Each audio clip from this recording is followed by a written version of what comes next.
Welcome, everyone. I'm going to go ahead and get started with today's 75th episode of This Is CDR. Very happy to have you here with us and excited for today's topic. This Is CDR is an online event series presented by OpenAir to contextualize the range of carbon removal solutions currently being researched, developed, and deployed for policy proposals OpenAir seeks to advance at every level of government in the U.S., as well as in national and subnational jurisdictions globally. My name is Toby Bryce. I'm based in Brooklyn, New York, and I work on CDR policy advocacy and market development with OpenAir.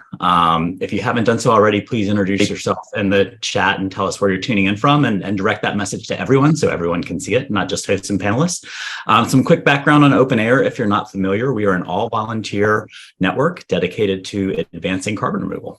We are a distributed global community. We work together on what we call missions, shared open source projects in the areas of policy, innovation, communication, and activist market development. Our co-founder, Chris Neidl, is running the chat. There's a link to a join page where you can fill out a form and sign up for our Discord server, which is how we communicate. And here's a graphical representation from the website. We have a few dozen active missions, again, ranging in those 4 different areas and lots of great things to work on. And we'd love to have you be involved in what we're doing. 2 particular advocacy missions that we want to call out. We have 2 state-level carbon removal policies that we've been working on here in the U.S. Number 1, SB 308, which is a really innovative state-level compliance market for negative emissions and long-duration carbon removal. It's passed the California Senate. It is pending in the Assembly. If you live in the state of California, please reach out to your local representative, particularly your local Assembly member, and tell them that you support carbon removal and you'd love them to support the bill. It's really important to get engaged here, and it would be super impactful. Even a small handful of calls to a given Assembly member can make a big difference. Same deal in Massachusetts. It's a different policy. This is a state level method neutral criteria based procurement program. Again, live bill. We just had hearings last week that went really well. It's a great time to reach out to your local representative if you live in Massachusetts. Again, even small calls is helpful. So we'd really be grateful if you. This is a carbon removal is purposeful human activity to remove CO2 from the atmosphere and durably store it in geological, terrestrial, or ocean reservoirs or in long-lived products. This is essentially also the same definition that the IPCC uses, and then it's a definition that we recommend for policy and more generally when we're talking about carbon removal. 2 really important points to call out when we do talk about carbon removal. Number 1 is to disambiguate it from quote unquote carbon capture, or CCS, which is capturing CO2 from an emission source, a fossil carbon emission source like a natural gas power plant or a cement plant. This may or may not be a good climate solution depending on its specific techno-economic, social, environmental, community context. But one thing it's not is carbon removal. It's a form of emissions reduction. It may be part of the emissions reduction toolkit, but it's not carbon removal, and the 2 should not be confused. Number 2, when we talk about carbon removal, it's really important to say up front repeatedly over and over again from the rooftops that carbon removal is in no way, shape, or form any sort of substitute for deep cuts to emissions. We need to reduce global emissions and decarbonize our economy as quickly and as completely as possible. Full stop.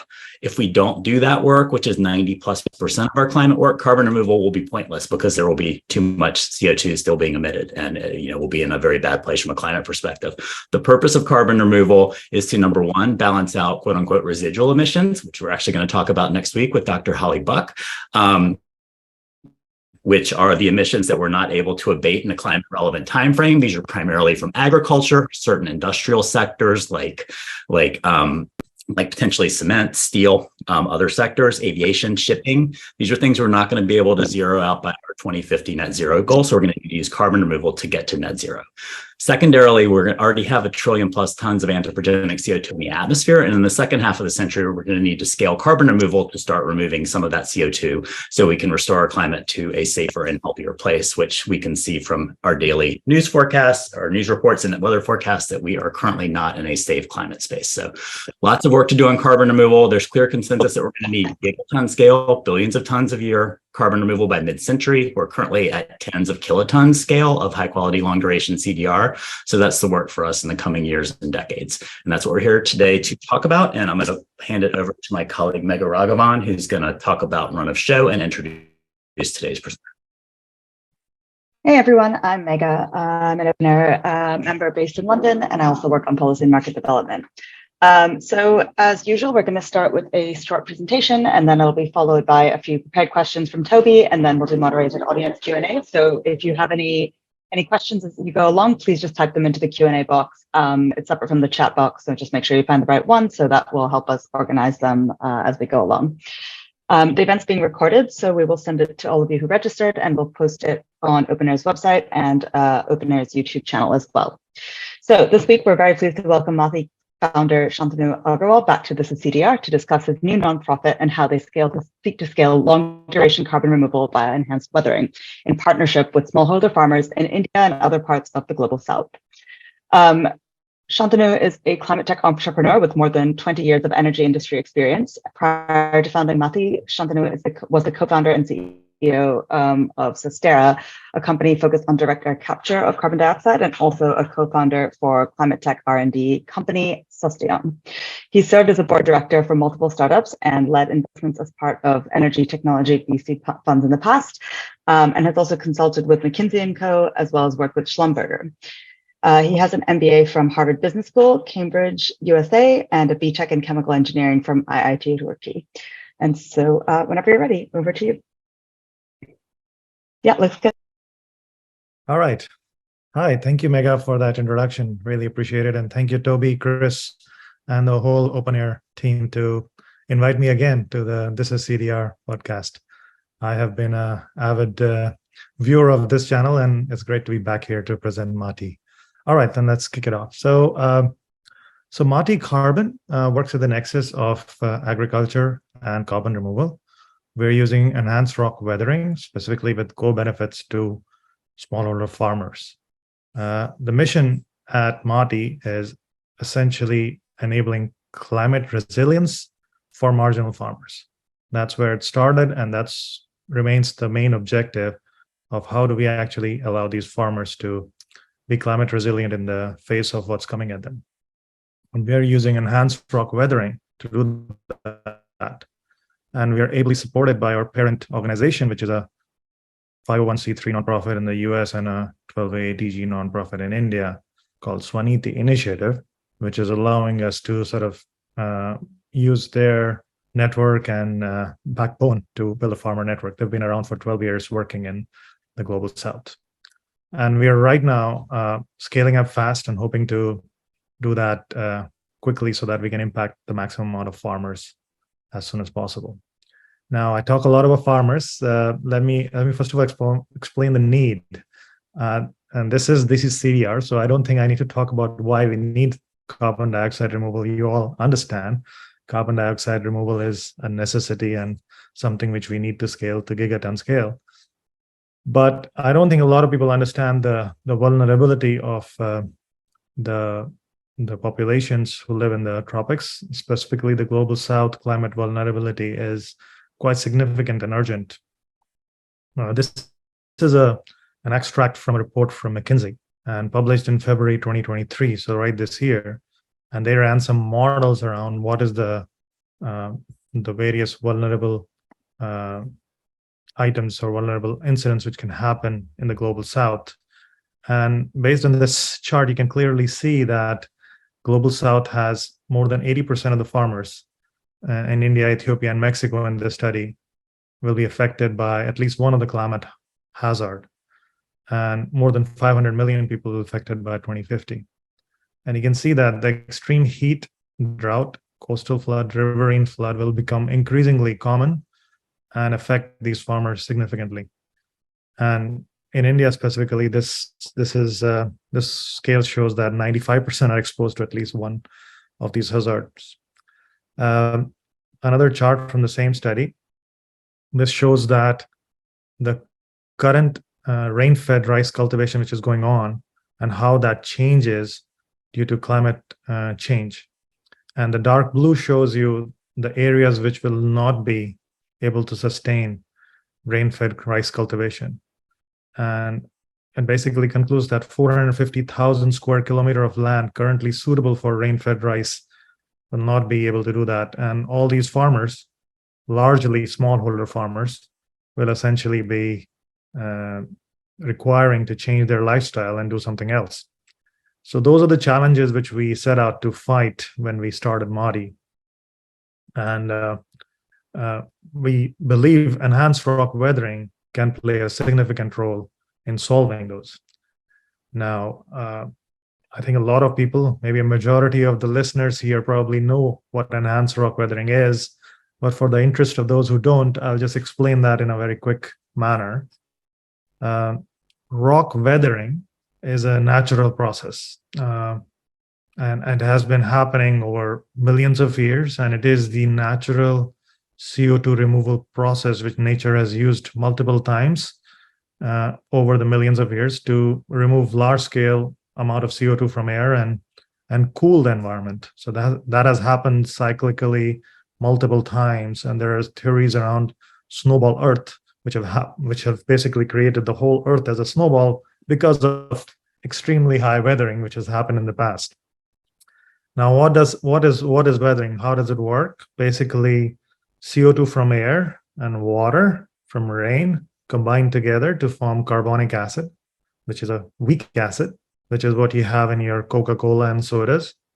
That soda water essentially runs on top of the rocks as rain happens and CO2 gets absorbed in the water, and the rocks react with the soda water. And this happens naturally, and that reaction yields cations into those in the water as it runs off, and also bicarbonates. So that dissolution of the rock into bicarbonates and cations happens naturally, and has been the reason why our soils have so many nutrients and our oceans have so many nutrients which sustain life. All the cations like calcium, magnesium, iron, zinc, all these things, a large amount of that has been yielded from such weathering processes which have happened over millions of years.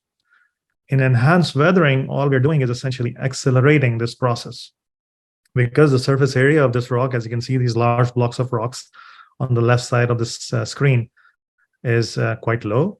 If we powder this or crush this rock into fine powder, we are increasing the surface area multiple orders of magnitude, maybe even 1,000,000-fold. As we increase the surface area at this significant scale, the time required for the weathering reduces proportionally. So something which happens over millions of years can happen over a few years if we are able to crush the rock to very fine powder and spread it in agriculture fields. And then the same reaction which happens in nature, CO2 with water, with this very fine powder, converts and reacts and makes bicarbonate ions and releases cations into the soil. And these cations are beneficial for agriculture because they help the crops, and also the bicarbonate, in some cases where the soil pH is acidic, neutralizes that acidic pH and supplants the use of ag lime, which is being used in a lot of places. So enhanced weathering essentially has a lot of beneficial effect for the agriculture in general, but at the same time is accelerating a natural carbon removal process which happens in nature.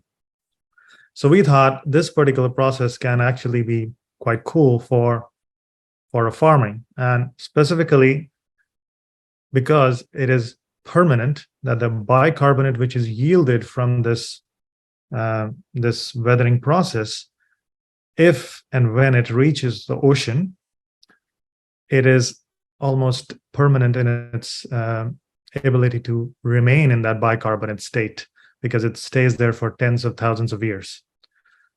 The passage of that bicarbonate ion from the field where it's created to the ocean is something which we study and quantify, and we'll talk about that in the following slides. But the permanence once it reaches the ocean is significant. The process of which we're talking about sounds very simple. Obviously, I just talked about you crushing rock and spreading it in agricultural fields. So it's significantly scalable today. It is proposed in various studies that more than 25% of total CDR needs can be fulfilled by ERW. And we can start scaling it today because you're not really using any additional land. You're not using any additional new type of equipment. You're not using any new type of supply chain. You're essentially leveraging the 4.5 billion acres of active farmland which exists on planet Earth. So this is significantly scalable today. And it is cost effective. If you do it at scale, if you do it right, it can yield a cost basis of less than $100 per ton, which we are ourselves targeting by 2025, 2026. On top of that, the LCA is very favorable. The total emissions of doing this process is less than 6% of what we capture or remove. So it's very favorable in terms of economics as well because of that. And then there are significant co-benefits to farmers because the release of those cations, which I talked about just now, and the nutrients which come out of that rock as it dissolves are beneficial to the crops. So the crop productivity in a lot of cases increases. We have observed in our field trials and our experiences in the last year, in 2 seasons, that between 7 to 20% incremental crop productivity is quite common because of what we're doing. And the farmer recognizes that. Also, we see lower pestilence, lower need of pesticides in the crops. So the farmer has a bunch of co-benefits apart from what we can share with the farmer in terms of direct financial incentive. So it is a win-win for nature. It's a win-win for farmer. It's a win for food security. And it's a win for climate in general. Then why did we choose the Global South, specifically India? There are multiple reasons for that. We chose India specifically because of this massive plateau called the Deccan Traps. As you can see, a large portion of India is covered by this green colored marking here. This is one of the largest basalt deposits in the world, 1.3 million kilometers cube of basalt deposits here, which is equivalent to 4,000 gigatons of material. And so there is no shortage of this material as we are scaling this in this area. And almost a large portion of this, which you might have seen in the original McKinsey slide, is susceptible to various types of climate issues. And we can actually solve some of them in terms of economic security and farmer resilience with the deployment of ERW in the way we are trying to do. So India works in that sense because there is enough source rock. Also, in our trials and our comparisons of what people are doing in other places, India is a Goldilocks zone in some ways, at least for now, with the current climate. There's ample water, there's ample rainfall because of the monsoon, and there are significantly higher temperatures as compared to the global north. And both of these yield faster weathering. So we benefit from much higher rates of weathering as compared to what we have seen from our peer group and scientific studies which have been done before. And last but not the least, we feel that there is a very good problem solution fit here with the large vulnerable farmer population, which is farming in India, mostly smallholder farmers, more than 80% smallholder farmers, more than 190 million hectares of agriculture land dependent on rain-fed agriculture, 63% dependent on rain-fed, a large potential to scale up because of that. So technically and theoretically, it all makes sense. Practically, how feasible is it? That's what we have been doing for the last year and a half. And there are significant challenges. It's not easy to operate in India. And any developing country for that matter has its own challenges to deploy in terms of infrastructure, roads, vehicles, breakdowns, material demand and supply, contracting, regulations, reliability of supply, and machinery for dispensing in the fields. So just logistics is difficult, and we have learned a lot of things which we need to do. Most important one of those is always have plan A and then plan B and plan C for everything. Because plan A can fail without notice, and so can plan B. So that is something which you have to work through.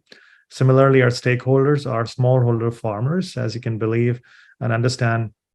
A farmer who owns 2 to 3 acres of land for their sustenance and livelihood, if you come and tell them that we're going to deploy this new material on their field, the risk and the worry on what the resultant outcome would be and whether they will be able to generate enough income from the same land for that year is significant. And that anxiety yields in scenarios where a farmer will sign up after getting convinced and then pull back on the day of deployment, say, no, I'm not, I can't do it. I'm just not able to take the risk.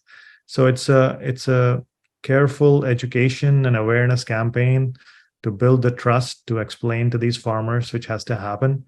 And deployment has to happen on a stage-wise approach where trials have happened and results have been seen by the farmers before they can believe to scale up, and the smallholder farmers come on board only after they've seen the results being positive. At the same time, we have to manage public perception. We have to manage availability of field workers because we have to deploy during this farming seasons. The labor population at that time is quite engaged in other stuff as well.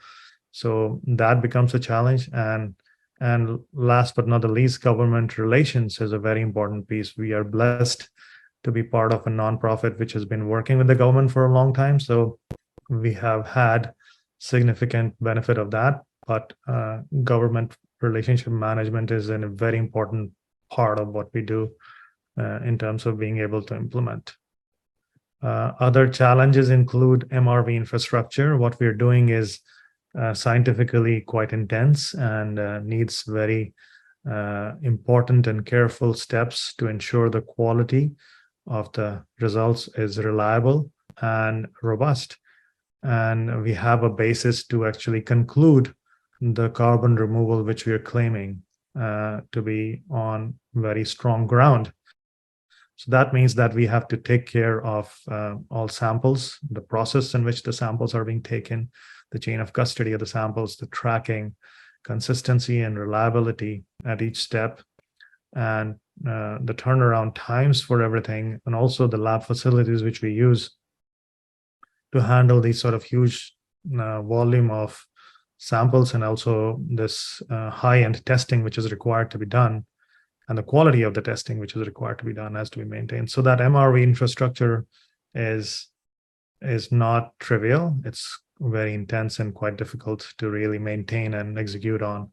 And that's what we've learned and now been able to build on to execute this at significant scale as we go forward. And last but not the least, we are trying to create value for these farmers. The bottom line and the raison d'etre Mati Carbon exists is to create value for the marginal farmer and allow resilience for them. And that means that the value has to transfer to the marginal farmer. That means that we have to create enough value that we can transfer some value to the farmers. And that has its own challenges around various operational challenges, which I talked about to deliver this. At the same time, we have to create a margin to deliver to these farmers some value. At the same time, there is a cash flow disparity between the cost of doing this, where all our cost of deployment happens upfront, while the CDR revenue is generated over the period of time where the weathering actually happens, which in our case happens over 5 to 10 years, right? So the majority of that tail is in the first 5 years, but that's where the cash flow will be generated. So the cash flow is back-ended while the expense is front-ended. So that has to be managed. And last but not the least, the market is still nascent, and the whole CDR business is based on voluntary purchases at this time. So those are some of the challenges which I thought salient to mention. Our MRV approach, which is underlying to sort of solve all this, is based on the methodology developed at Yale University with our collaborators there, Noah Polanski and Chris Reinhardt and Professor Beerling from University of Sheffield, who have helped us create this system for, first of all, calculating the amount of dissolution of the materials of feedstocks we put in the field. That is done through the samples we take prior and during and at the end of each period, which allows us to really quite confidently and scientifically calculate the amount of feedstock which has dissolved into bicarbonates and cation release. So that gives us an overall source bicarbonate flux, which happens in the field. And from there, then we are able to run various models and test those models and ground truth those models based on the riverine chemistry data which we collect with the empirical data from the rivers on their chemistry. And then we model that bicarbonate flux passage through the rivers into the ocean. And the ocean, the model is called CGenie, which is again developed by Noah and his collaborators at Yale and Georgia Tech with Chris. So basically, we essentially have a source bicarbonate flux, and then we discount that based on the various potential leakage factors which can happen for the bicarbonate to flow from the source to its end place, which is the ocean. And that discount factor then yields a final amount of CDR which we can claim from a particular deployment. And that, as you can imagine, changes from location to location, field to field, and based on deployment to deployment. So that's the reason we do extensive testing. We're probably doing the most high density testing out there right now. That all data is feeding into a database which we're building to allow us to understand the heterogeneity, which is all pervasive in nature.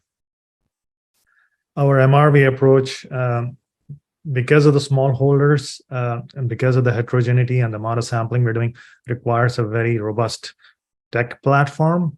So we build our own technology stack to take samples, to capture every little data point in the field, pictures, videos, lat-long GIS data. So everything in our operations gets captured. And all that is verified on a daily basis through our verification and analytics platform, so that we have a very strong basis of the data which we are collecting. And then that ends up in the lab where we actually do the testing, again, still enabled by our tech stack.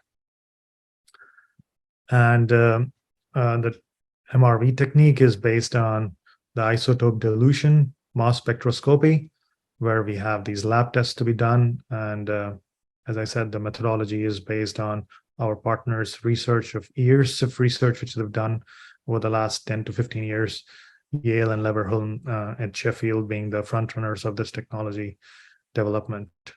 And this sort of sampling and MRV processes are pervasive through every step of our process, from material selection to field selection, where we do sampling and testing, to farmer enrollment and farmer data collection, which happens on our tech stack, laboratory testing, data which is collected on the tech stack, and spreading and sampling, and finally verification reporting. All these steps are essentially captured in our technology stack, and also supported by the various levels of testing which happens at every step of the process. This is our deployment track record. As I talked about the Deccan traps, you can still see them in the green here. We are right now deploying in this state marked in red, which is called Chhattisgarh. And we deployed about 1,000 tons in 2022 with 70 farmers. And this year, we've already deployed 3,700 tons and hoping to scale hopefully 15 times of last year, if not more, and touch hopefully 1,000 farmers this year. And next year, we want to then further scale that to growing further into maybe 5,000 farmers, and from there on upwards and onwards.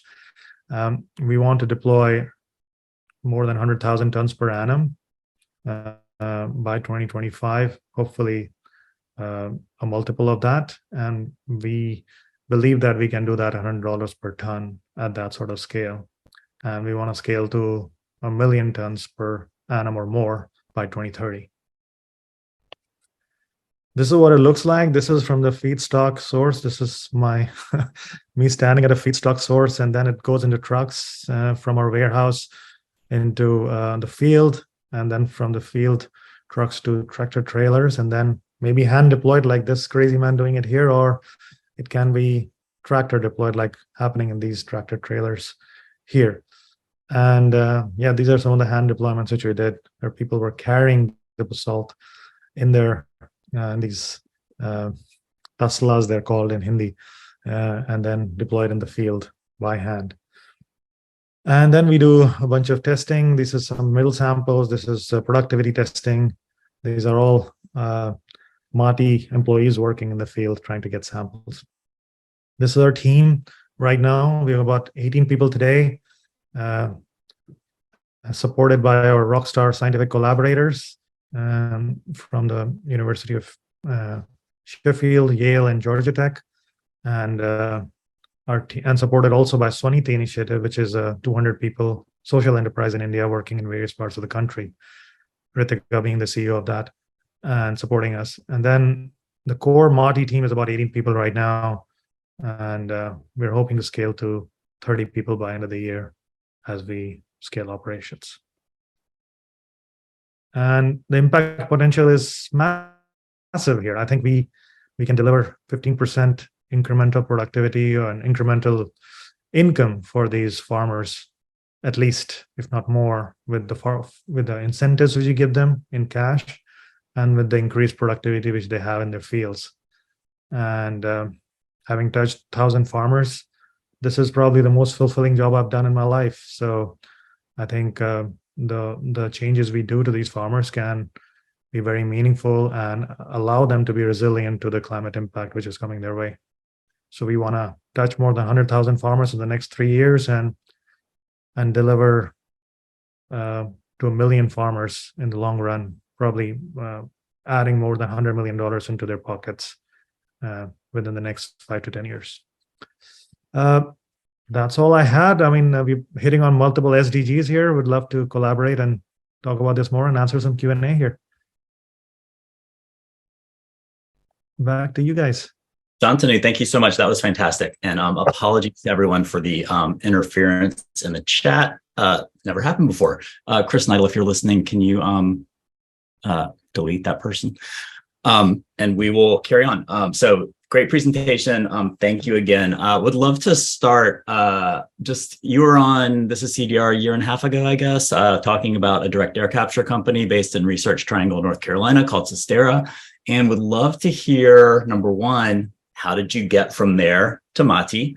And then number two, how does the world look different from the CEO of a direct air capture company based in the US and like a tech center of the US and working on distributed enhanced weathering in the global South with Mati? I would love to hear kind of some perspectives on that. Sure, absolutely. So the journey actually started when I heard about the potential of enhanced weathering from an investor, right? I was a DAC entrepreneur, and I met a bunch of investors all the time around what I was doing in DAC, and somebody told me about the potential of enhanced weathering in India, and I kind of heard about it and researched it. And this is like 2021, early sometime. And I was still, I'm very much a DAC entrepreneur, continuing to work on that. And that year itself, I found myself in some rural farms in Chhattisgarh because of my involvement with Swaniti as one of the directors there, and I have been involved with them for the last 11 years. So I went there and met these farmers, and I was like quite amazed at their condition and their climate vulnerability. So that influenced me significantly to really find if the enhanced weathering potential was real. And this is still, as a DAC entrepreneur, I'm kind of cooking this on the side just to sort of see if this is actually real or not. So we did some sourcing of some rocks and figured out if there's the kind of rock available there, and some soils, and did some early tests. And I saw that the potential was real and it could happen. At the same time, there was some the DAC company was kind of on rails and had enough money in the kitty to really scale up on itself. So I was seeing the potential to really create significant human impact with this enhanced rock weathering. At the same time, doing climate impact in terms of scalability today, which kind of led me to starting to move away from DAC and going towards enhanced rock weathering, and that yielded in me moving 100% into enhanced rock weathering in May-June 2021.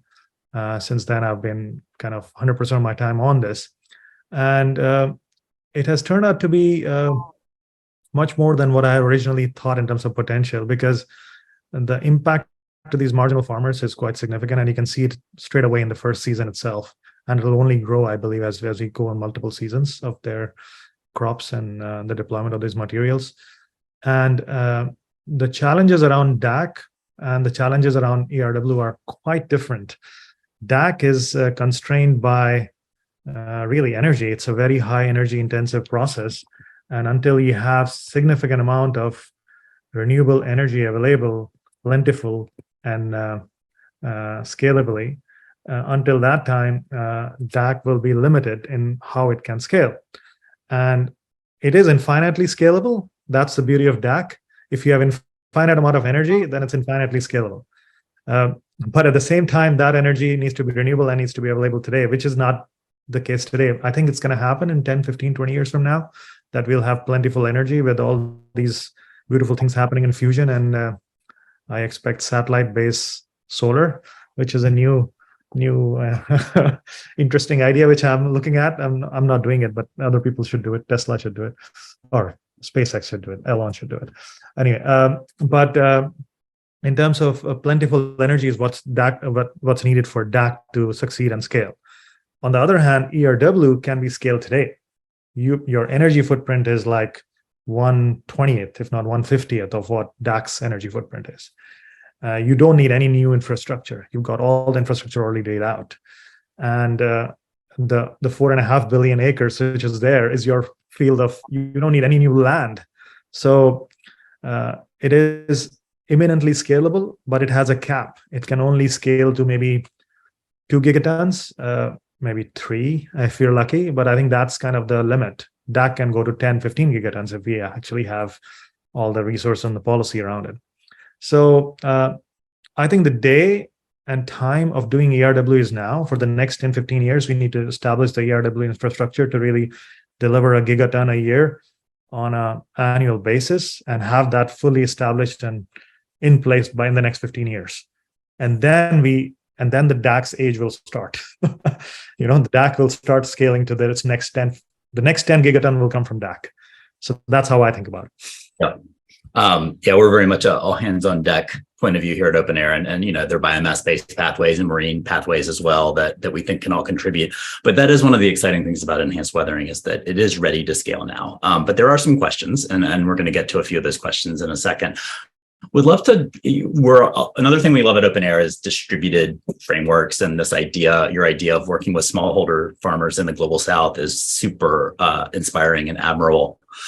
Can we talk a little bit about the operations of that and the challenges? You alluded to several of them in your presentation, but maybe using specifically scale as a frame. I think it's kind of goofy when carbon removal companies are talking about being 10 gigatons on their own of carbon removal, but we do need to scale. So and let's not talk about gigatons, but let's talk about megatons and tens of megatons. How can you roll up smallholder farmers? And you said there are a hectare on average per plot, or what is the rough average? And then what is your application rate? What is your net removal? And how do those numbers roll up to get to be big? Yeah. So if you think about, if I were to try to do this on a more economic basis, and what business-minded person should do it, they should do it in large fields.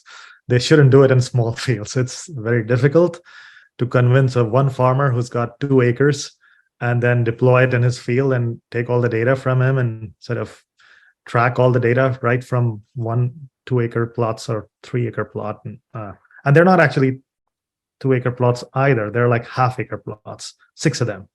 Okay, so it's very different from what you see in the row crops in US and Australia and South Africa and all these places where you've got acres and thousands of acres in one plot and you can just kind of go and do it.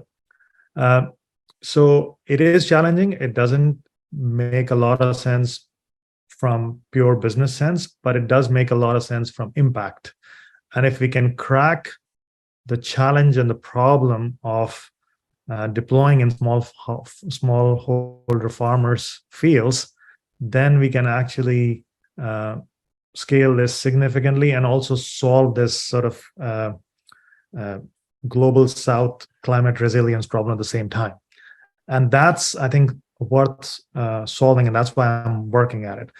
So in terms of the MRV, in terms of the challenges, the data collection, it's a very high human intensive process because you have to convince individual farmers. You have to talk to individual farmers. You have to send your own guy out there in the field for every little step of the process. You can't outsource it. You can't just give it away to another guy to do it, or at least not now, because it's so the chain of custody, the MRV, requires us to have a very robust way of making sure everything is happening in front of us. So every deployment in every half-acre field happens in front of one of our person. We actually record every deployment with a photograph, with GIS tracking, with actual sample tracking. So that intensity of tracking is required to ensure robust MRV, and that costs money and that costs effort, and that needs a very robust technology stack. And that technology stack is what we are evolving. We've got, I think, version 1 now. We had version 0 last year, and we continue to, I think we'll probably be by version 10 before I can say that I can become somebody, my tech stack is evolved enough that anybody can just take it and run with it.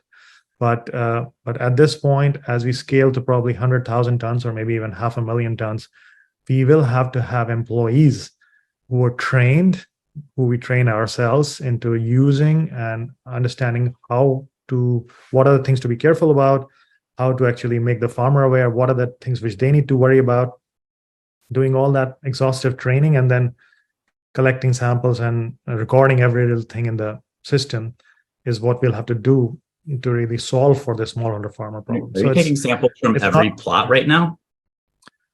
Not every plot. We're taking one sample every 2 to 3 acres. So Okay. that's still every 4 or 5 plots. Wow. And is that the plan forever, or will you, as you get more certainty with approach and more experience in a given region, can you widen the aperture a little bit and sample at a lower rate? So we have enough data to really widen the aperture right now, but we don't want to do it. I think the heterogeneity is so much in the world that you have to have a lot more data before you can start making assumptions about the heterogeneity. So we are in the camp that we should spend our way to really collect a shitload more data to convince ourselves that we are actually helping the climate and the carbon removal is real. Yeah. Because so we are going to stay with this high density testing and sampling, at least in the near term for the next couple of years, until we have very, very strong basis to believe that we can live without it. That's great. And just and if you don't want to share these, please feel free not to. But can you just give like just a sense of what the metrics are, like annual application rate? I know it varies, but on average per hectare, just to be international about it, and net carbon removal, which I know again varies, but on average, like what are we looking at per hectare roughly with your approach? Yeah, so we believe we have very good weathering potential and fast weathering happening in the areas. We believe that our application rates, because of that, can be higher. We are optimizing those application rates as we go forward. Right now, we've come to a rate which is still evolving. So I mean, I don't want to put a number. The number depends on the type of fields which we are using. Yeah. The pH and the sort of soil characteristics are suitable for higher concentration. We can deploy at a higher concentration as well. But if the pH and the soil concentrations are not suitable, then we might deploy at a lower application rate. So there's no generalization which I can give you that, okay, this is the good application rate and this is the good sort of. Yeah. I was just looking for kind of an average. Is it 10 tons a hectare with 2 tons of net sequestration, or is it 25 and 5 or 5 and 1? Like, what is the rough? Yeah, I think it's in the neighborhood of 10. 10 I think 10 is like 10 a 5 to 1 rate, roughly 5 to like. That depends again on your source Yeah. crop. So that is not a generalization would be incorrect to make, but 20 to 30% is probably the right ratio for basalt. I was assuming are you working primarily with basalt, or are you exploring other minerals as well? That is correct. Basalt, Deccan traps. But basalt can vary. Basalt can vary. That's correct. That's interesting. Yeah. Cool. Segue into another question that you've kind of touched on, but I'd love to hear, and I believe you sort of answered this, but your motivation for starting Mati off as a nonprofit, which again sounds fantastic and really admirable. And what are the pros and cons you're seeing of that right now? And do you think that's sustainable for the foreseeable future as a operating entity? Yeah. So the core reason we exist, and we started with the mission to really benefit the marginal farmer. So we want to maximize the value transfer to these farmers. And because of that, we have kind of started out inside, being incubated inside a nonprofit, and continue to have those principles of how do we actually manage this and scale up this in a nonprofit setting. I think we will essentially have to evolve out of that, because we will need capital, and philanthropic money will not allow to scale to hundreds of millions of tons, which potentially is the long-term place where we can be. Yeah. But even if we have to do that evolution, it will be in the form of a public benefit corporation, which is still focused on delivering value to the farmers, and only is a corporation in the sense to be able to raise that debt and that financing to scale.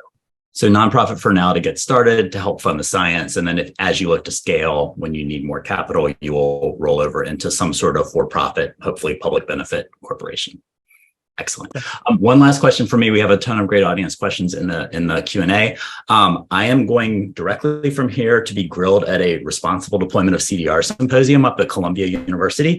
So I want to ask what you think and are doing about responsibly deploying enhanced weathering. And enhanced weathering sounds like, oh, what could go wrong? But, one particular issue is, the particle size can be harmful to human health. And do smallholder farmers in the global south have the appropriate PPE?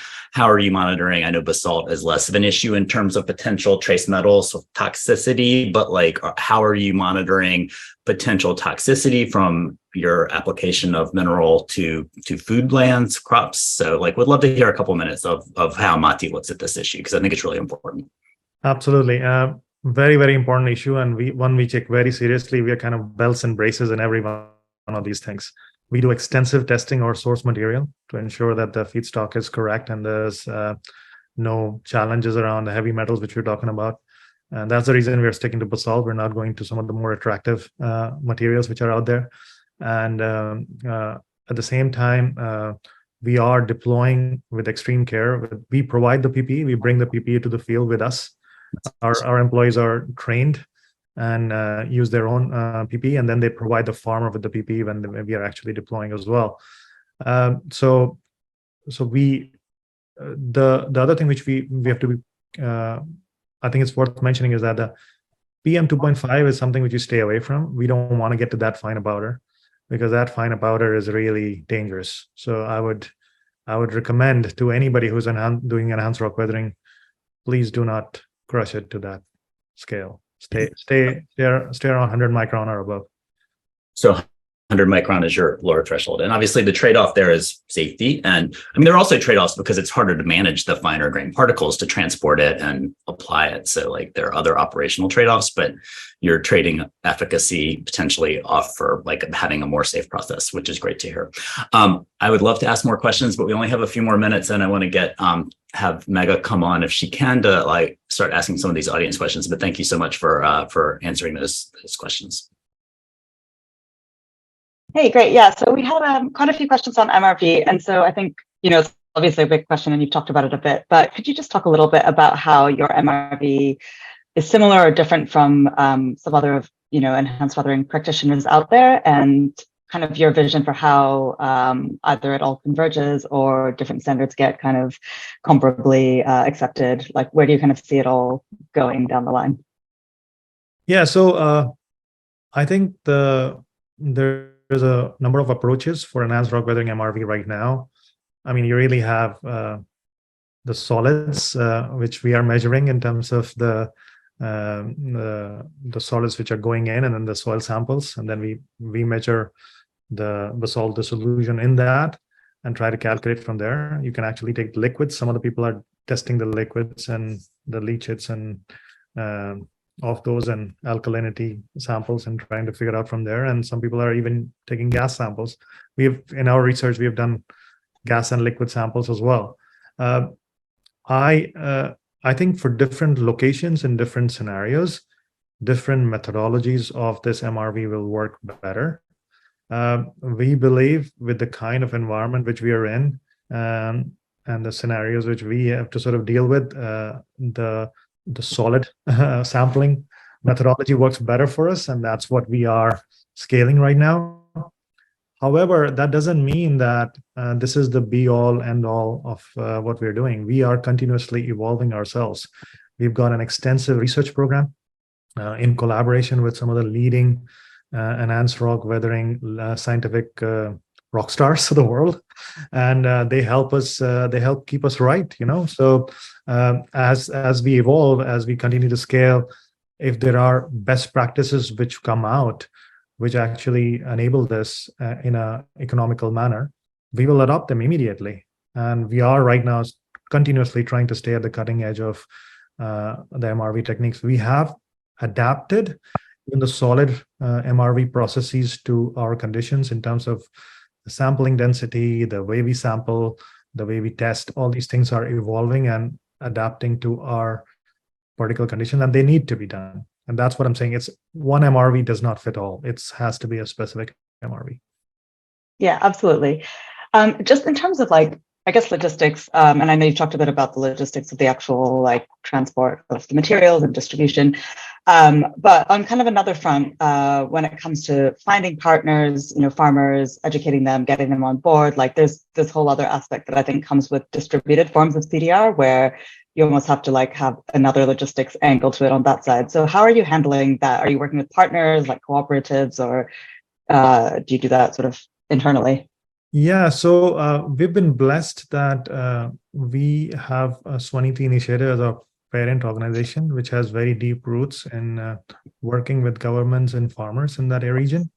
So we've been able to leverage those relationships and the government cooperatives to allow us to access to new areas. But it is a challenge. I mean, if you go into a new region, convincing a farmer to add something to their fields, even if you're giving it away for free, is not easy. So that is something which we are continuously challenged with, but currently we are benefiting from our existing track record, and hopefully the results from this of what we have done and what the farmers are actually experiencing can allow us to grow this and scale this with other farmers in the region and other states, because now we have track record. When we came at the starting, we didn't have the track record. Sure. Yeah, of course. Okay. And then on the testing side, you're talking about this really extensive testing you're doing, and I imagine some of the equipment like mass specs and things like that are not that easy to come by. So how do you handle that, especially in this, distributed context? Yes, one of the most difficult challenges to handle, and I think it is going to be for anybody who does enhanced weathering. So the laboratory, the equipment, needs to be sourced, and we have a proprietary relationship in being able to do that, and we have invested quite a bit of our capital to that as well. We've had to get dedicated access to mass spectrometers and dedicated access to laboratories to do that, and that is probably a very significant differentiation for us to be able to scale this. So the test results which you get from these laboratories are not the same. I mean, some of the labs are just run very badly. I mean, we have tried some labs and we were not satisfied. So finding the right lab which can actually do good quality work and scale up with you is a difficult task. And we have been fortunate to now have a fairly good pathway to scale it. Okay, great. And then I'll just do maybe one or two more. What kind of feedback are you getting from like the farmers, from people on the ground, as well as local or national governments in India about the initial deployments? Farmers love it. I think a lot of farmers, we have got a bunch of interviews which we can share where the farmers are it's free for them. They get increased productivity. They have to put less amount of materials in it. So there's a definite pull from the farmer who has already used it, and they want more of it in the future. We have not pushed a lot of publicity on this at this point because we want to be careful. It is essentially creating a scenario where less use of fertilizer will happen because of this, and less use of pesticides will happen because of that. And there are quite powerful lobbies which protect these interests. Yeah. We would like to scale up quite significantly before we kind of start going very broad with the marketing. But I think the users and the agriculturists who we have talked to, the government officials who we are interacting with, the researchers we are working with, are all very pleasantly surprised by the positive surprises we are getting in sort of deploying this. Okay, great. And then just lastly, very quickly, if people are interested in getting in touch, it sounds like we might have some people who are watching from Chhattisgarh or in the area. What's the best way of getting in touch or getting involved? Just drop an email. My email address is sa@mati.earth. I'll put it in the chat box here as well. And go to our website. You can look up all the information there as well. And you can find our email. Perfect. So great to have you. Thanks so much. And Toby, over to you. Great. Thank you, Megha, and thank you to the audience for being with us and for such great questions, and especially Shantanu, thank you for interrupting your holiday to talk with us today. And it was super exciting to learn about what Mati is doing and very inspiring, and look forward to watching as you progress and scale in the coming months and years. Thank you, Toby. Thank you, Chris. Thank you, Megha, and thank you for all the audiences who've attended today. And yeah, please feel free to reach out to us if you want to collaborate in any way. We're trying to scale this, and every help is welcome. It's fantastic. And there is the emails in the chat and also the contact form on the Mati website. So either way, but Shantanu, thank you. A few quick messages from us before we sign off. Re-upping, if you live in California or Massachusetts, Chris Knight will put links in the chat to a very simple call tool that you can use to call your legislators. And we really do need the support right now. If you can call, if you live in California or Massachusetts. We also put this link in the chat. We have a Basalt t-shirt that is pretty cool. I have one, and you can get those online in any size, many styles. And they go to fund the open source enhanced weathering research study that we're going to be launching in the fall called Constant Gardener. So please consider, and will look great in your summer beachwear. We have a special event on Thursday with our friends from Nori, Radhika Molkavar and Rick Berg, who are going to talk about their new carbon removal blended ton concept, which is super interesting. And sorry, Chris. And we are going to, Megha and I will be hosting a discussion with them on Thursday. It's actually at 12:30 Eastern. I have the wrong time here, but the link will be in the chat to register. And then finally, we have a number of great This Is CDRs coming up between now and early September. Super excited for a friend of the show, Dr. Holly Jean Buck, who will come on next week to talk about her really important and insightful recent paper on residual emissions and the role of CDR. So looking forward to seeing Holly next Tuesday, 12 p.m. Eastern. Please register for that, and would love to see everyone there. Thank you again, Shantanu. Enjoy the rest of your holiday. Look forward to talking again soon. And everyone be well and see you next week.